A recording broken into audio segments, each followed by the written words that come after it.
First of all, who knows the fact that every blockchain, like Ethereum, Bitcoin, is actually totally public and transparent? Everything is forever stored there. Who knows the fact?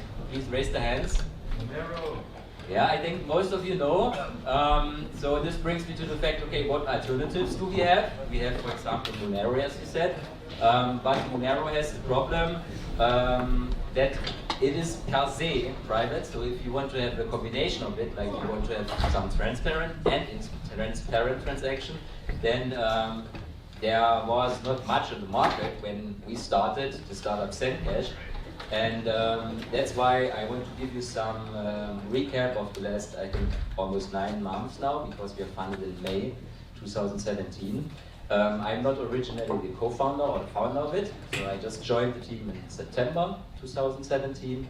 But I prepared like 3 main points for you, which will describe what we have reached so far, what were our problems, and why it is important to think about privacy. And I just want to take the fact from the last talk, where he was saying privacy by design, and this is very important for us. So where do we start it? Like in the cryptocurrency, as you know, there's not much regulation. The thing when you start is you have a big release party. So our release party was in America, and it was just like everyone had beer and was cheering up, hey, we fork from C Classic, start a new payment system, like with privacy as a mission. And yeah, the first big thing, what happened is the lead core developer left, you know, and the price was crashing. We were listed on one exchange, Beitrags only, a big one, yes, but it was not the way. Blockchain is decentralized. But with these 2 facts, depending on one developer, depending on one exchange, it's actually not where you want to be. So the only lesson is you actually have to be like ready that your own startup is disrupted by the environment itself. Even so, if you say blockchain is disrupting every other industry, to be honest, it's a very weighty market there too. So we have competitions and problems. And then, for example, the miners, as you know, also in Bitcoin, they have somehow their own life, they have their own interests, they have mostly incentives in getting money and this quick. So with all these problems, our actually solutions, or my points which I want to like tell you, which is important for startups, is you need supporters, advisor. Like if you saw in the previous talk, if you have even from the government support, it's very good and important. For us, we did not get much support from US government side, but luckily the founders, Robert and Rolf, they had good connections from the early stages of Bitcoin, so that's where we got support. We found programmers, they fixed it, everything was stable, and so then we were, I think in August last year, like in the middle. So we reached also the top 100 market cap, which was a really, really big deal for us. But then the next thing started, like you have to be long sustainable, you have to find ideas, you have to work on the roadmap, which you proposed in the white paper. So actually the midterm point is you propose something and you have to deliver now what you have promised.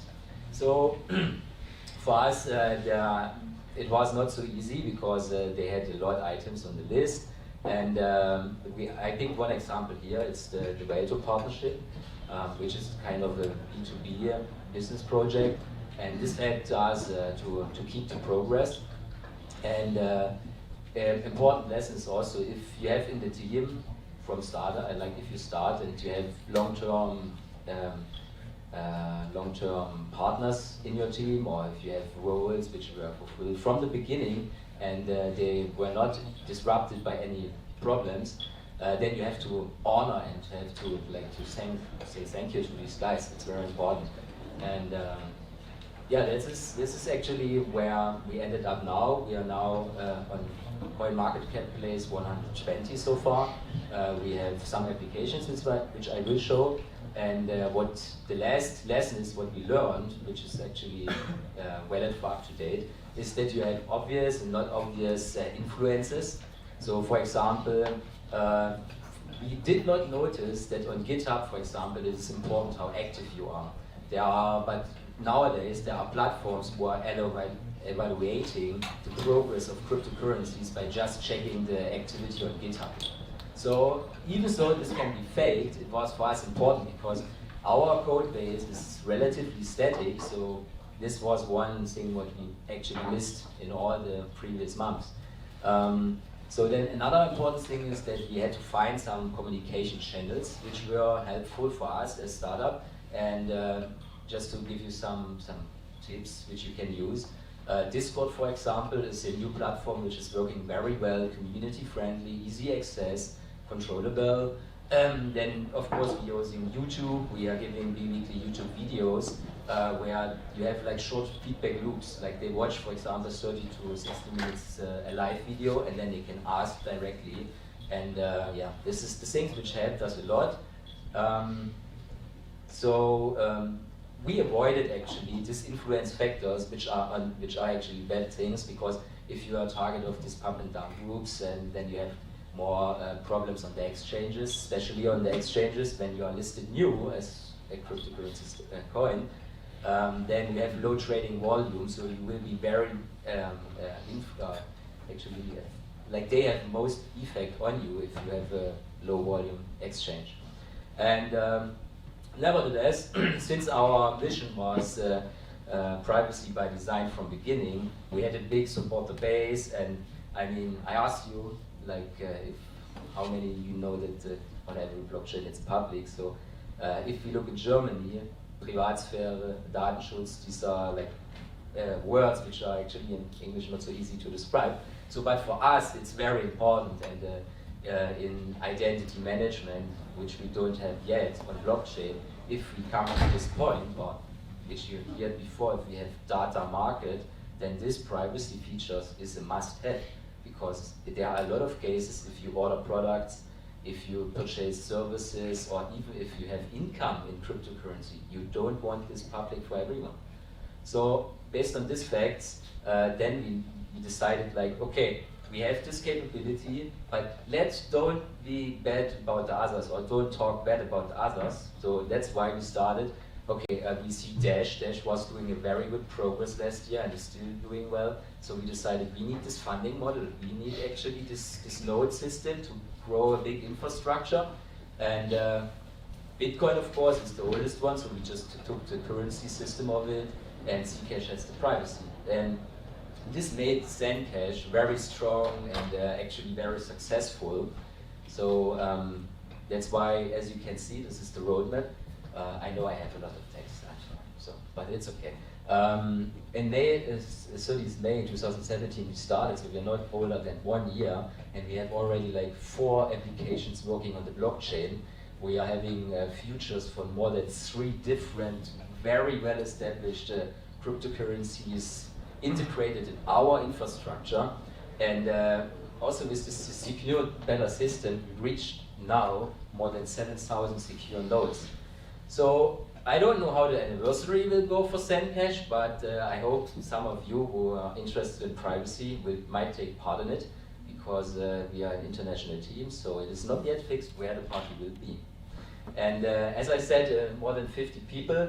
Our CEO, Robert, top picture, is also here. He's happy to talk to you about our future progress.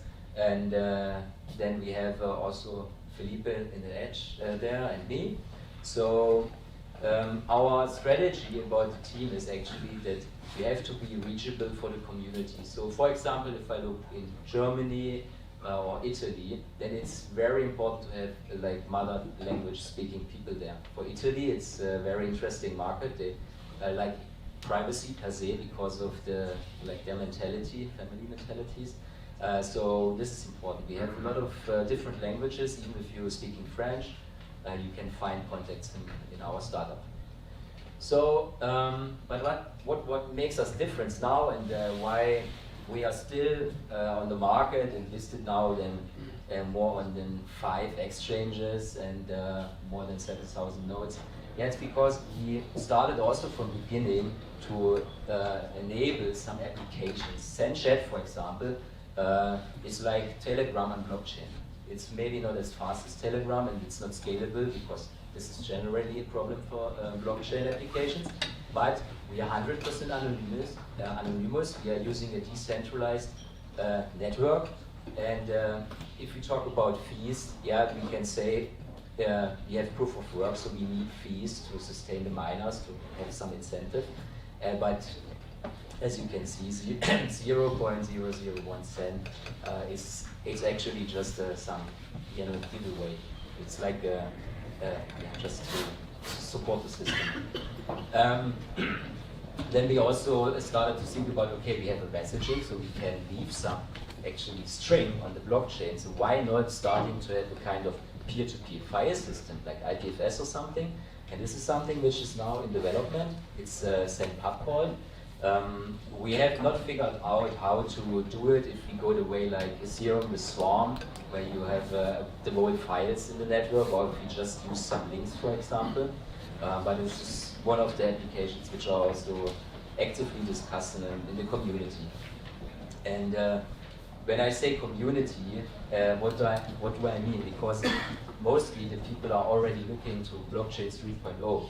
So we have a corporation, which IOHK, I don't know if some of you might saw the Charles Hoskinson talk in Cambridge, where he was describing the factors for blockchain 3.0. That's actually a mixture of usability and like how it can be integrated and stuff like that. And scalability, of course, is one point, yeah. But it has to be a whole complete system to reach the next step in blockchain. And for us, we see this and we're just listening to the community. Like we had a poll on I think it's Reddit, a poll, which application we should focus on. And this is, for example, Shanghai, which is a domain fronting service. Actually, I think the idea is grown in Asia because they mostly want to access internet sites without controlling of the government. And this is why we put this Shanghai in our working focus right now. So to give a little bit of short summary, what is important for a startup in the cryptocurrency, because this was my entrance question, if you're oriented in a community, if you want to have a cryptocurrency which is decentralized, which is used by peer-to-peer persons, like by private persons, yeah, then you have to focus on the community. As I mentioned, you have to find ways how to talk to them, how to listen to them, and then how to organize your organization or your startup company to fulfill their wishes. So I think we did it right. We have, as you see, a lot of secure nodes, almost the same amount of Bitcoin. We are still there. We are continuously developing. We have cooperation partners about like IOHK, for example, who will help us also to solve scalability problems.